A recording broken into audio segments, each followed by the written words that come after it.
ऐसी ही कुछ घटना हमें मेरठ की लोकसभा सीट पर भी देखने को मिली। बीजेपी ने सिर्फ 10,585 वोट से यह सीट जीती थी, लेकिन लोकसभा चुनाव से पहले 61,365 वोटर्स के नाम हटाए गए थे वोटर लिस्ट से। एक बार फिर से वही पैटर्न सामने आता है। जिस एरिया से सबसे ज्यादा वोट काटे गए वो ऐसे एरियाज थे जहां पर बीजेपी को सबसे कम वोट मिलने थे। मेरठ कैंटोनमेंट असेंबली सेगमेंट, जहां 30% वोटर्स मुस्लिम या दलित थे, वहां 16,521 वोटर्स के नाम हटाए गए, जो असेंबली के टोटल वोट्स का 3.8% होता है। इस परसेंटेज का क्या सिग्निफिकेंस है ये भी आप आगे समझेंगे। इसके बाद हापुड़ में करीब 3.2% वोट्स डिलीट किए गए। इस एरिया में दलित और मुस्लिम आबादी 50% से ज्यादा है और मेरठ के बाकी सब जगहों पर डिलीशन रेट 3% से कम रहा। अब ये मुद्दा दोस्तों सिर्फ वोटर्स के नाम हटाए जाने का नहीं है, बल्कि फर्जी वोट्स का भी है। न्यूज लॉन्ड्री ने मेरठ कैंटोनमेंट असेंबली सेगमेंट के 3 बूथ्स, बूथ नंबर 286, 304 और 305 का सर्वे किया। 2 बूथ्स पर करीब 27% वोटर ऐसे थे जिनका एड्रेस फर्जी था। आमतौर पर वोटर आईडी कार्ड्स पर कंप्लीट एड्रेस लिखा होता है, लेकिन यहां किसी वोटर कार्ड पर एड्रेस के कॉलम में केवल उत्तर प्रदेश लिखा था, तो किसी में केवल झुग्गी या नया करके लिखा गया था।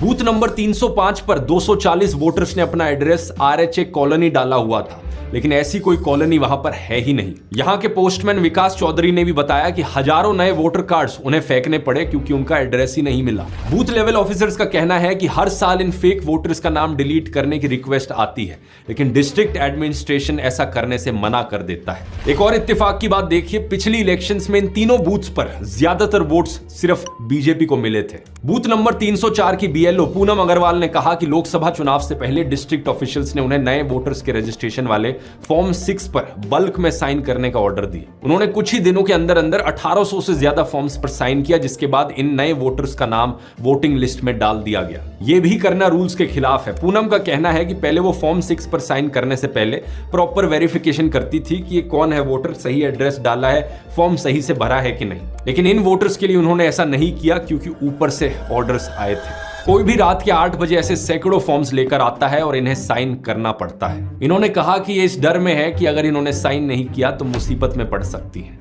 ये फर्जीवाड़ा किस तरीके से हो रहा है इसका अंदाजा आप इस बात से लगा सकते हैं कि बूथ नंबर 286 पर 48 वोटर्स ऐसे हैं जिन्होंने अपना एड्रेस शिवाजी कॉलोनी का हाउस नंबर 22 लिख रखा है। एक ही घर के 48 वोटर्स, लेकिन सिर्फ एक ही महिला है इनमें से। बूथ नंबर 305 के बीएलओ मयंक तोमर कहते हैं कि कई बार वो देखते हैं कि पंजाब का कोई अनजान व्यक्ति आकर उनके बूथ पर वोट डाल रहा है। और सुनिए, बूथ नंबर 304 पर 2017 में जो उत्तर प्रदेश में असेंबली इलेक्शंस हुई थी उसमें सिर्फ 1.6% वोटिंग हुई थी इस बूथ पर, लेकिन 2022 में जो असेंबली इलेक्शंस हुई अचानक से 43% वोटिंग हो, मतलब 5 सालों के अंदर अंदर वोटिंग परसेंटेज 1.6% से बढ़कर 43% पर चला गया। ऐसे कैसे हो सकता है? Former chief election commissioner SY Qureshi का भी कहना है कि अगर यहां ऐसा हुआ है तो इसका मतलब कुछ गलत हो रहा है। ये सारी घटनाएं सिर्फ उत्तर प्रदेश तक सीमित नहीं है। न्यूज लॉन्ड्री के अलावा scroll.in ने भी अपनी इन्वेस्टिगेशन करी। इस रिपोर्ट को देखिए। 2024 के ही लोकसभा चुनावों में दिल्ली के खजूरी खास एरिया में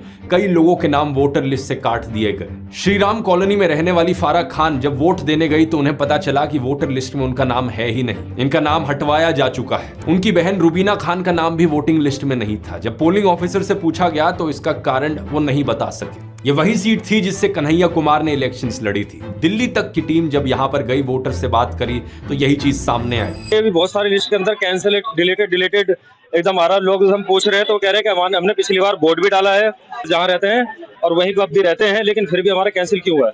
अब घर में से अगर 7 मेंबर है सिर्फ 3 का आ रहा है, क्यों? डिलीटेड पेज, पूरे पेज आपको डिलीटेड के दिखाई देंगे। स्क्रोल ने इस लिस्ट की जब कॉपी एक्सेस करी तो पता चला कि 92 वोटर्स के नाम डिलीट किए गए थे। इनमें से 90 यानी 90 मुस्लिम्स थे। इस इलाके की इलेक्टोरल रजिस्ट्रेशन ऑफिसर आशा चौधरी मल्होत्रा कहती हैं कि हो सकता है कि जब ये सर्वे हुआ हो तब वोटर्स अपने घर पर ना हो या उनके घर पर ताला लगा हो। दिल्ली के कुतुब इंस्टीट्यूशनल एरिया में जेएनयू की प्रोफेसर आयशा किडवाई का नाम भी वोटिंग लिस्ट से डिलीट कर दिया गया। ये पिछले 33 सालों से यहीं पर वोट डालती आ रही थी, लेकिन इन इलेक्शंस में वोट नहीं डाल पाई। जब इन्होंने पूछताछ करने की कोशिश करी तो नहीं पता चल पाया कि इनका नाम किसने हटवाया है। गोवा की हायासिंथ पिंटो स्टेट गवर्नमेंट की पब्लिक वर्क्स डिपार्टमेंट में काम करती है और एक पोलिंग बूथ की प्रिसाइडिंग ऑफिसर भी थी, लेकिन इसके बाद भी उनका नाम वोटिंग लिस्ट से गायब कर दिया गया। उनका कहना है कि सिर्फ उन्हीं का ही नाम नहीं बल्कि बहुत से कैथोलिक वोटर्स का नाम हटाया गया क्योंकि वो बीजेपी को वोट नहीं देते। एग्जैक्टली क्या हो रहा है यहाँ, अब तक आपको अच्छा अंदाजा लग गया होगा इतने सारे किस्से सुनकर।